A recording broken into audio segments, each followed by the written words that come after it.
Western Union launches USDPT stablecoin on Solana for remittances. Western Union, the largest cross-border remittance provider in the world, has launched a US dollar stablecoin called USDPT on the Solana blockchain. The announcement was confirmed publicly on May 4, 2026 via an X post from Wu Blockchain, with the company positioning USDPT as the first step in a broader digital asset strategy. The move puts a 175-year-old payments institution, founded in 1851 as a telegraph company, directly onto a public blockchain. It also signals that the legacy remittance industry is now treating stablecoins as infrastructure rather than a competitive threat to ignore. Why a remittance giant tokenized the dollar, Western Union processes payouts in more than 200 countries and territories. With a customer base that depends heavily on cash-out networks in Latin America, Southeast Asia, Africa, and the Middle East. The company has spent the last several years watching stablecoin volume eat into its corridor pricing power, particularly on US to Mexico and US to Philippines routes, where USDC and USDT settlements have undercut legacy wire fees. Issuing its own stablecoin reframes that pressure. Instead of competing against dollar-pegged tokens issued by Circle and Tether, Western Union now has a unit of account it controls, can mint and burn against its own reserves, and can plug directly into its existing agent network for fiat off-ramping. The choice of Solana is not accidental. Solana has become the dominant chain for high-volume, low-value retail payments, with sub-cent fees and sub-second finality.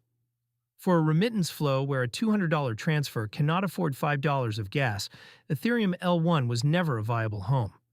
What we know about the product public details remain thin in the first hours after the announcement. What is confirmed? The token is issued on Solana under the ticker USDPT. It is pegged 1.1 to the US dollar.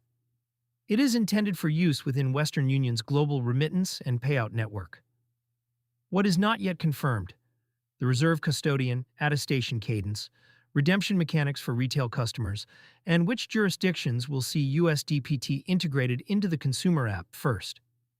The lack of a published reserve attestation at launch is notable.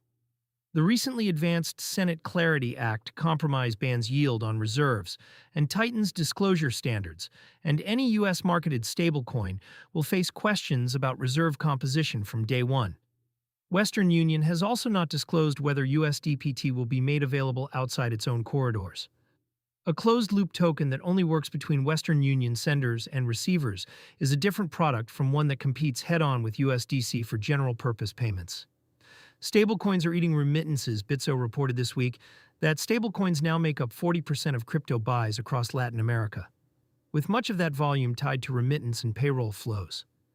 Tether's most recent attestation showed 1.04B in Q1 2026 profit and an 8.23B reserve buffer, most of it generated by Treasury yield on reserves backing tokens that move predominantly through the same corridors Western Union has dominated for decades. Against that backdrop, the calculus for an incumbent is straightforward. Continue charging 5 to 7% on a $200 transfer and watch volume migrate to phantom wallets and over-the-counter dealers. Or issue your own dollar token, capture the float yield, and use the existing physical agent network as a moat for the cash-out leg. MoneyGram took a smaller version of this bet years ago through its stellar partnership. Western Union, with roughly 10x the global agent footprint, is taking a much larger one. Reader impact, what it means for users sending money. For an end customer sending USD from Texas to a relative in the Philippines, USDPT does not change the user-facing app today. The on-ramp, off-ramp, and FX legs remain Western Union's. The change, if the company executes, is on the back end. Faster internal settlement, lower correspondent banking costs, and the ability to offer self-custody hold for senders who want to park funds in USDPT between transfers. For crypto users, USDPT is more interesting as a signal than a product. A regulated, US-headquartered, publicly traded payments company has now joined Circle, Paxos, and Anchorage in issuing a dollar token. The competitive set for stablecoin issuance is widening, and the marginal issuer is no longer a crypto-native firm. For card programs, the second-order effect to watch is whether Western Union eventually pairs USDPT with a spending product. The company already issues prepaid cards in several markets. A USDPT-funded prepaid card would put it in direct overlap with stablecoin spending crypto cards, like the ones from Re.Pay, Gnosis Pay, and Bleep. What to watch next? 3 near-term questions will decide whether USDPT is a serious entry or a press release. The first is the reserve custodian and attestation provider. A U.S. bank custodian and Big Four monthly attestation puts USDPT in the regulated tier with USDC. A non-bank custodian or quarterly-only attestation puts it closer to the offshore competition. The second is corridor rollout. If Western Union opens USDPT in U.S. to Mexico and U.S. to Philippines first, it is going after the highest volume crypto stablecoin remittance routes directly. If it opens in lower volume corridors first, the launch is more cautious. The third is whether USDPT shows up in third-party wallets. A stablecoin that only lives inside the Western Union app is a database entry with extra steps.